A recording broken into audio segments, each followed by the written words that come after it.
What's going on, guys? This is Rob, and Marvel has officially launched another Cyclops solo run. So, he loses his powers, and let's get into it. So what this does is this initially picks up in an AIM Skunkworks facility. So, basically just where Advanced Idea Mechanics just does some crazy stuff. But they're facing off against Magic and a couple of others, right? Quinjet Choir. And what ends up happening is they kind of taunt them a little bit, right? Stop complaining. You mutants are constantly forcing change on us. We're simply returning the favor. This is what you came for, isn't it? Right? Our SR302 prototype. With this, I can temporarily alter your X gene expression to anything that I want to. And right now, I've instructed it to only allow you to breathe sulfur dioxide. It's a perfectly logical evolutionary adaptation if you happen to live on Venus, because AIM are some of the most technologically advanced people that exist out there, right? That's their whole thing, focusing on conquering the world through technological advancement. But then that's where Cyclops shows up on the scene, right? And just says, the way I see it, the next 10 seconds are gonna play out in one of two ways.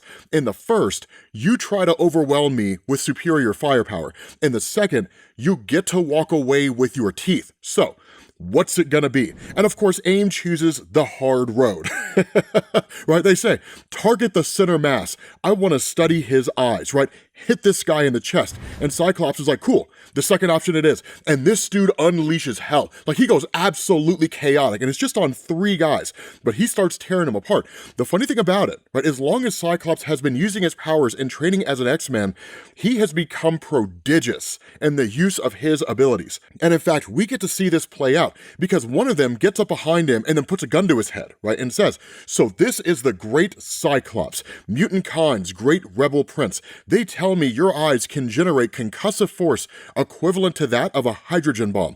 Not much use if an attack comes from behind, though. And Cyclops is like, oh, my man, you would be surprised, and starts firing off shots, and they ricochet around the room and hit the guy. They literally crack him in the side of the head. And so at that point, he's just like, okay, right, Quentin, Ileana, I told you not to engage until the team converged on your location. Instead, you disobeyed a direct order and almost got yourself killed. Now, of course, Quinjet Choir, ever the headstrong guy who believes he's always right, is like, well, I mean, it seemed like a layup, Cyclops, like, I don't really know what happened. And then at that moment, Juggernaut just comes busting into the room, because yes, Juggernaut's a member of the X-Men, and he has been for a long time in Marvel Comics at this point, and the rest of the team starts responding. But that's where Cyclops is like, look, everybody can relax, the whole thing's taken care of, right? And that's where Magic just says, look, like, we kind of got carried away. And Quentin's like, what do you mean we? I was following you, right? But in the face of all of that, right, Cyclops just says,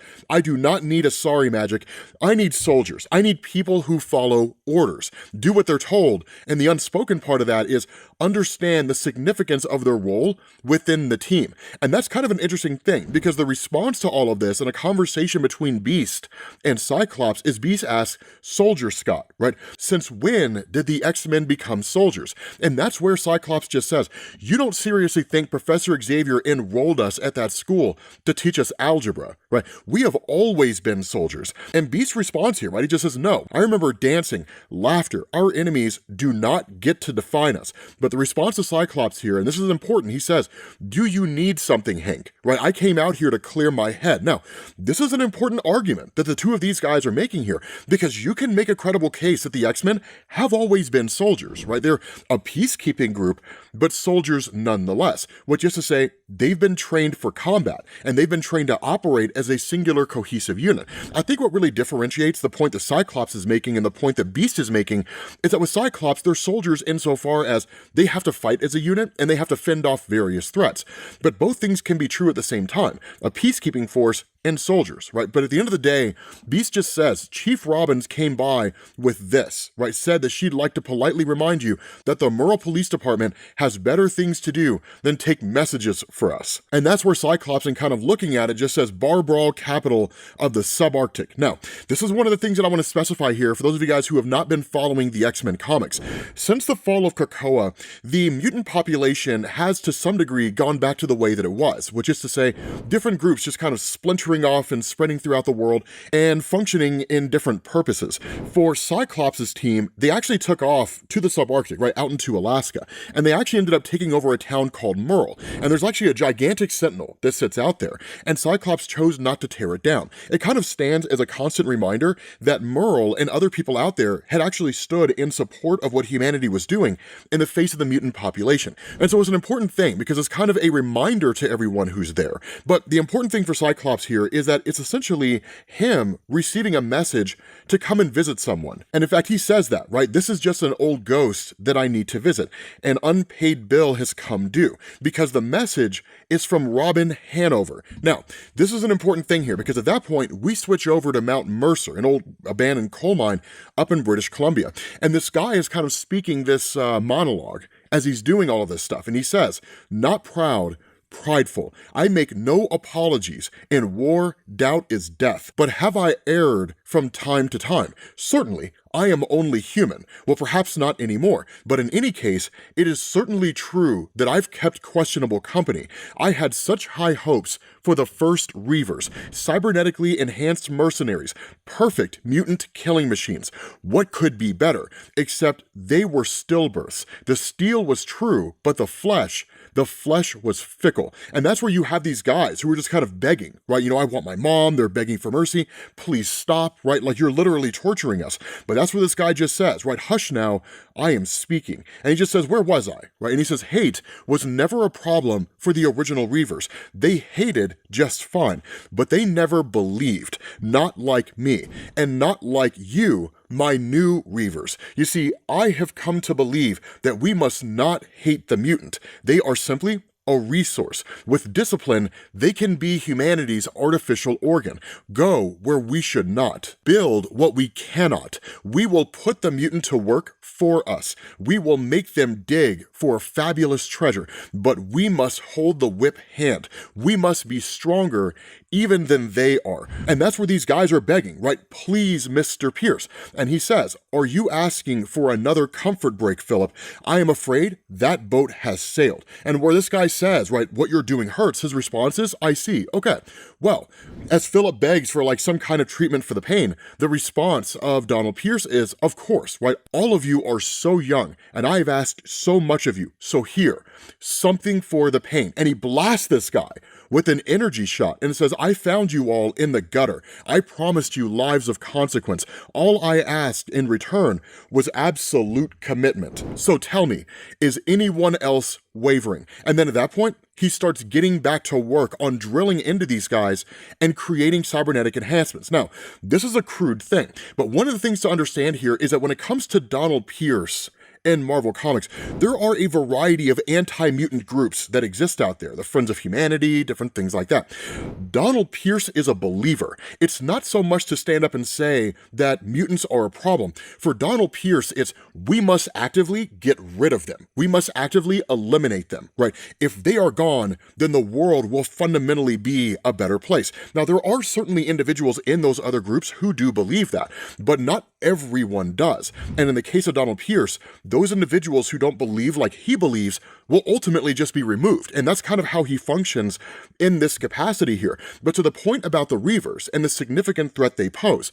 So in Marvel Comics, the Reavers originally started out as what were called the Hellfire Knights. So if you guys ever saw X-Men the Animated Series, right, those foot soldiers that were essentially cyborgs to a degree, but in the comics they were actually people, those foot soldiers, right, that like Wolverine would destroy and so on and so forth, those were Hellfire Knights. That's how the Reavers started out. When the Hellfire Club was summarily defeated during the beginning of the Dark Phoenix saga in Marvel Comics, some of those guys were taken by Donald Pierce, and alongside Lady Deathstrike had actually gone to see Spiral, who has the 6 arms and is like the Agent of Mojo in Marvel Comics, and basically had cybernetic enhancements grafted to their bodies to serve a variety of purposes. That happened in Uncanny X-Men 228. I think the specific issue escapes me, but essentially they became the Reavers, right? So Pretty Boy, Skull Crusher, different things like that. What matters is they went on to be a pretty significant threat against the X-Men, but really more Wolverine than anything else, because they had a personal vendetta for a variety of reasons. Wolverine had taken out a lot of the Hellfire Knights. Lady Deathstrike personally hated Wolverine. There were a lot of different reasons for them to go after the X-Men team in general. But Donald Pierce has historically had the Reavers function under him. What he's doing now is just this, building Reavers in a cave with a box of scraps type thing, right? It's very ad hoc, it's very basic, it is not surgically prodigious or anything like that. But again, he's building them nonetheless. And so at that point, you end up switching over to the old Essex State home for foundlings out in Nebraska. Now, this is a very important part of Cyclops' history. It was not originally, but it actually happened in Classic X-Men issues 41 and 42, which was a line of comics where Marvel basically introduced backstories or information that we didn't originally get in the Uncanny X-Men line. And when he's meeting with Robin Hanover, they're really kind of talking about the demolishing that's going on here with the Essex orphanage. Now, Robin Hanover was originally an employee of the orphanage, and she was actually on the side of Cyclops. She didn't quite know what he was about. She knew there was something unique about him, but couldn't quite put her finger on it. But she didn't actually know what Mr. Sinister was doing within the orphanage, experimenting on mutants, different things like that. Eventually, she does discover it, but due to any combination of things, brainwashing and so on, she ultimately ends up kind of following orders as she's supposed to, quote unquote, right? And so following this, in this conversation they have, it kind of reveals a lot of this history between the two of them, right? Where she says, I didn't think that you would come, right? And Cyclops says, you were always kind to me, Dr. Hanover. And she says, I don't really think I was, right? I tried to make your life at the orphanage bearable when I should have just loaded you into my car and driven you far away. And if you go back and read Classic X-Men 41 and 42, that's the opinion you're going to get. Right? You're going to be like, why didn't she just leave with him? Like what in the world is going on? It's kind of crazy. But Cyclops says, it's been years, and I barely even think about this place honestly. And so Hanover just says, what happened to you here was a crime. The drills, the discipline, I don't know why you were singled out like you were, but sometimes this place felt like a machine designed to break your spirit in particular. And Cyclops says, it didn't. Now, that's one of the big contentions and one of the big things to know about Mr. Sinister's obsession with Cyclops. For years in Marvel Comics, we didn't really know why. Like for years and years and years and years, we didn't know why Sinister was so obsessed with Cyclops and Jean until we ended up getting this revelation that if they were to ever have a child, it would become massively powerful. But we didn't really even know how it was that Essex knew that outside of some behind-the-scenes sciencey stuff that he had seemingly figured out on his own. But then you end up going into the comic, The Adventures of Cyclops and Phoenix, I think it was, where they're time displaced, and they encounter Mr. Sinister in the far-flung past, when Sinister himself is just beginning to learn about the existence of mutants before Nathaniel Essex actually becomes Sinister due to the actions of Apocalypse. And when he learns about Cyclops and Jean, and when he learns about the fact that mutants are real, then he became obsessed with the mutant population. He became obsessed with understanding their powers, and that's how he became obsessed with the idea that if Cyclops and Jean ever had a child, that child would become nearly godlike in power. And there are various versions of Nate Summers that are, right? X-Man, Strife, Cable, so on and so forth. More often than not, it is some variation of Cyclops and Madeline Pryor. Rachel Summers is actually the only biological child of Jean and Cyclops within Marvel Comics, albeit an alternate reality. But I digress. What matters with this is that Dr. Hanover says, how much do you remember about your arrival here? And Cyclops just says, not much, right? There was some brain damage from the plane crash that took my parents. And as a matter of fact, it's why I cannot control my optic blast without wearing ruby quartz lenses at all times. Now, this is important. The closest we ever had to this was an old Uncanny X-Men story when I believe he was talking to Jean, maybe it was Madeline Pryor, but basically revealing that it was Professor Xavier's belief that he couldn't control his powers because of his head injury. And so this confirms it. It's specifically Cyclops himself making that declaration. Other than that, it's kind of been contextual statements over the years. So something that people can reference from this point going forward. And that's when Dr. Hanover says, then you should know. It took 3 attempts to separate you from your brother Alex. On the second, you hospitalized 2 orderlies. The bites were so deep, they were given tetanus shots as a precaution.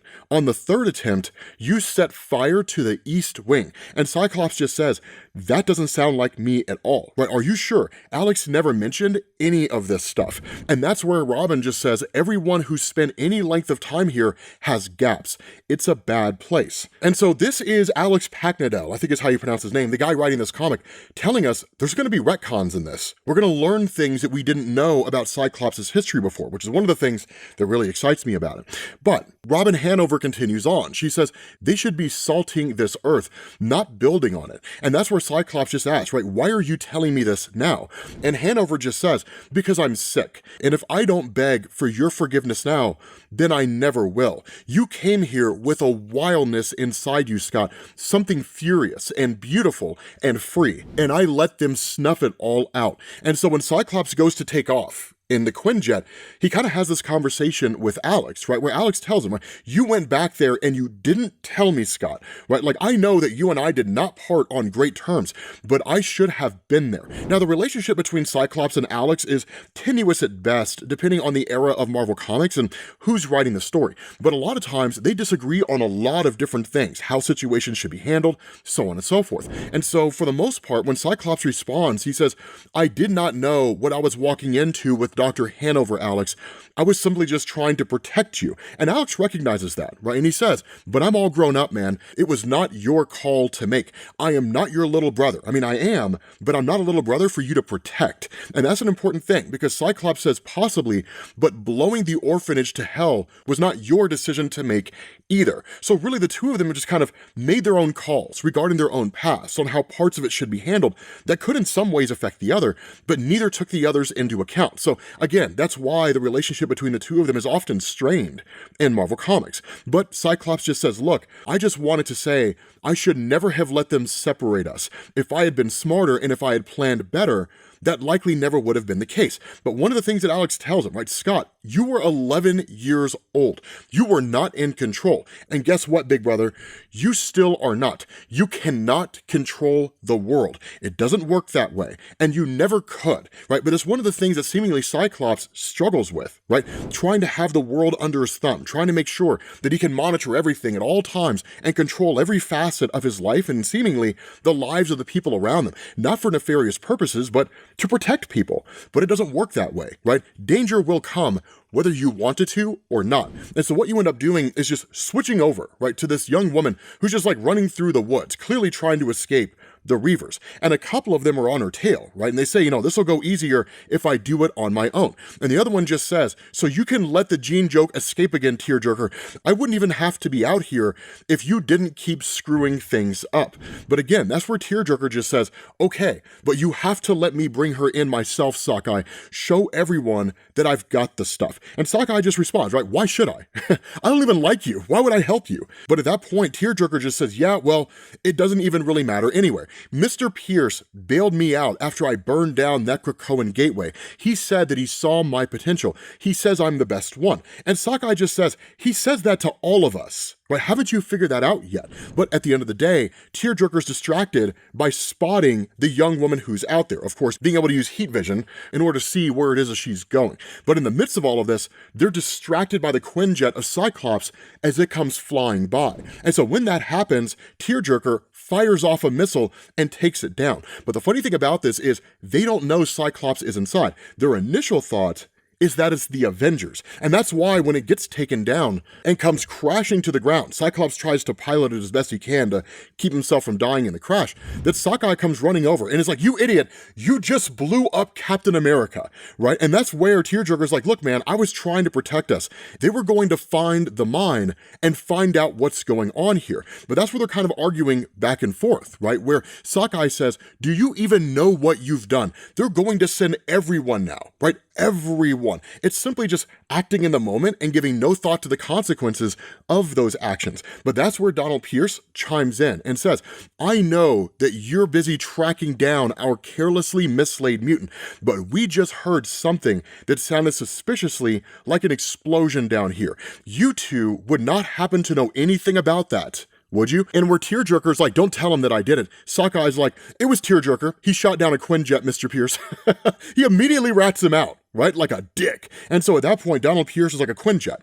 Are you sure? Right? And Sockeye just says, certain, sir. Like, I'm 100% sure it was a Quinjet. And so at that point, Donald Pierce is like, get back here. now, because one of the things to know is that Donald Pierce knows a lot about the history of Cyclops, and he knows why Cyclops would be out there. And the crazy thing about this is that when Cyclops escapes the explosion, right, literally parachuting out and basically going and landing back down, as he comes crashing down, because the parachute's hit by shrapnel, he hits a tree, smacks his head, comes crashing down to the ground, and starts talking to Jean about how his head hurts, right? And he's like, did somebody break a glass, right? Because literally his visor is cracked. And then at that moment, the visor breaks. And when it does, his powers just go haywire. They blast everything out there. And all that flash of red catches everyone's attention, specifically the other Reavers and Donald Pierce. And at that point, they're like, is that Iron Man? Right? And one of the guys is like, I mean, I bet I could take Iron Man. You know, I'm just saying. But Donald Pierce tells them, right? I have seen that red sky before. There are no Avengers here, Blitz, Tempo, and Endzone. No, the man that Tearjerker has just brought into our midst is far, far worse. I had hoped to train you before this moment arrived, but we so rarely get to choose. This will be a baptism of fire, I'm afraid. And so that's how he figures out that it's Cyclops, right? Because again, the orphanage is not that far away from here. And so when you see a flash of red like that, you know the orphanage is not that far away. Clearly, he's aware of the fact that it's Cyclops. I mean, a flash of red means nothing, right? And so in the face of that, the question's asked, tell us who's coming here. And Donald Pierce just says his name is Scott Summers, Cyclops. If we are lucky, he will not have his band of deformities with him. If we are not lucky, then hopefully the crash took care of a couple of them. And so Blitz Tempo asks, then what do we do? And that's where Pierce just says, we do as your chosen name implies. We accelerate our schedule, and we pray that we reach our prize before the X-Men reach us. And so switching back to this young girl, she happens to see a deer, right? And she says, you saw that plane come down too, right? Like, what was with that earthquake afterward? The sky went all red and stuff, right? It was pretty gnarly. And where she reaches out to touch this critter, she says, you wouldn't happen to be able to point me in the direction of like a Mountie or something, would you? I mean, we are in Canada, British Columbia, but ultimately the deer just bails off. And then she goes to chase after it. But as she's running, she trips over the body of Cyclops. And in looking down, just simply says thanks, but like, that's not a Mountie, that's an X-Man. And so what we're dealing with here is Cyclops, seemingly without the use of his powers, having to go toe-to-toe with the Reavers, while having in tow this young mutant whose powers we know nothing about. But with that being said, guys, we're going to bring this to an end. This is the first issue, so I'm excited to see where it goes. Let me know what you guys think down in the comments section. Thank you all for watching, and I will catch you all later. Peace.